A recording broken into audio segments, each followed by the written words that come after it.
پچھلے لیسن میں ہم نے شناسہ فعل کے بارے میں پڑھا تھا۔ شناسہ فعل یعنی فعل کے آخر میں آ کر وہ علامتیں کہ جو یہ بتاتی ہیں کہ اس فعل کو انجام دینے والا فاعل کون ہے۔ ہم نے چند علامتیں پڑھی تھیں۔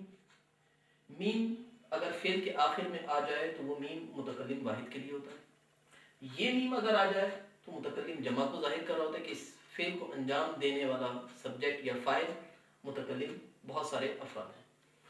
یہ مخاطب واحد کو، یہ دال مخاطب جمع کو اور نون دال غائب جمع کو بتاتا ہے کہ اس کو انجام دینے والا جو فرد ہے وہ بہت سارے افراد ہیں جو غائب ہیں۔ اب ہم اسی چیز کی مزید پریکٹس کرتے ہیں، چند مصادر لے کر ان کے ذریعے سے مختلف شناسہ فعل کو دیکھیں گے۔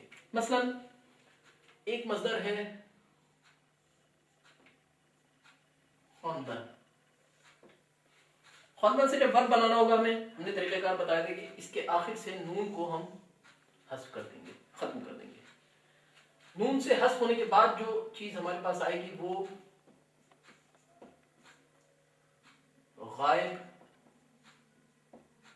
مفرد یا واحد، جسے ہم انگلش میں تھرڈ پرسن سنگولر کا کہتے ہیں۔ مصدر سے نون حذف کرنے کے بعد جو صیغہ سامنے آئے گا وہ مفرد غائب یا واحد غائب کا صیغہ ہوگا۔ اب مزید اگر ہم چاہتے ہیں کہ اس خوان سے مزید صیغے بنائیں، مزید فاعلوں کی طرف اس خوان کو نسبت دیں، خوان کے معنی پڑھنے کے ہیں، خواندن یعنی پڑھنا۔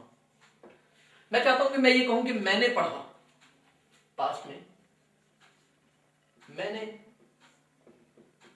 پڑھا، ٹھیک۔ میں واحد ہوں، متکلم ہوں اور پڑھنا میرا فعل ہے۔ میں کے لیے ہم نے بتایا کہ فعل کے آخر میں ہمیں میم کا اضافہ کرنا پڑے گا اور پڑھنے کے لیے مصدر ہے خواندن، تو ہم کیا کہیں گے؟ خواندم۔ خواندم یعنی میں نے پڑھا، اس نے پڑھا۔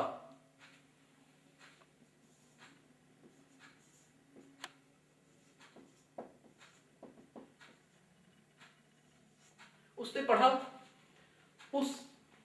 وہ ایک فرد جو غائب ہے اس نے پڑھا، اس کے لیے ہم ڈائریکٹ یہی صیغہ استعمال کریں گے، یعنی خواند،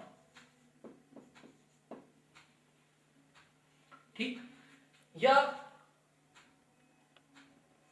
ان سب نے پڑھا، ان سب نے پڑھا، ان سب یعنی وہ تمام افراد جو غائب ہیں انہوں نے پڑھا۔ اس کے لیے استعمال کریں گے نون دال۔ اس مصدر سے جو بنائے سے اس کے آخر میں نون دال لگا دیں گے۔ خوان بچا تھا، نون حذف کرنے کے بعد اس کے آخر میں ایک اور نون دال کا اضافہ کر دیں گے، خواندن۔ خواندن یعنی ان سب نے پڑھا۔ مطلب کوئی اور مصدر اگر لیں،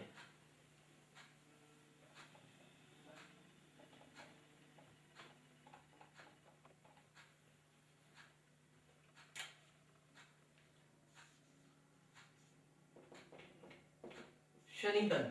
شنیدن کے معنی ہے سننا، کسی چیز کو سننا کانوں سے۔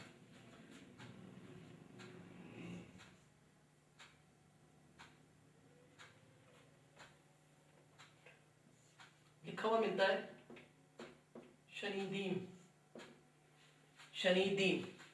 اس کا ترجمہ ہم کریں گے، کس طرح سے کریں گے؟ شنیدن کے معنی ہے سننا، اور یہ میم بتا رہا ہے کہ سننے والے متکلم بہت سارے افراد ہیں جنہوں نے سنا، یعنی اس کا ترجمہ جب ہم کریں گے تو یہ میم کو دیکھ کے ہم ترجمہ کریں گے ہم نے سنا۔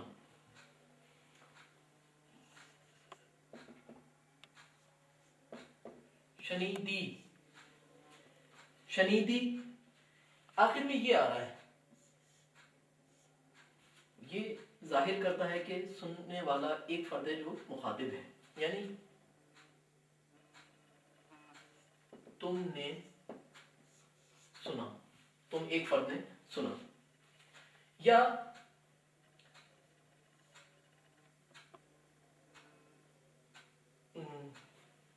ہم اگر اس مثال کو اور اردو میں ہم لیں کہ نا انہوں نے سنا۔ انہوں نے یعنی وہ بہت سارے افراد جو غائب ہیں، انہوں نے سنا۔ انہوں کو دیکھتے ہم فوراً ہمارے ذہن میں آ جانا چاہیے کہ اس جمع غائب کو ظاہر کرنے کے لیے ہمارے پاس علامت جو ہے وہ نون دال کی علامت ہے۔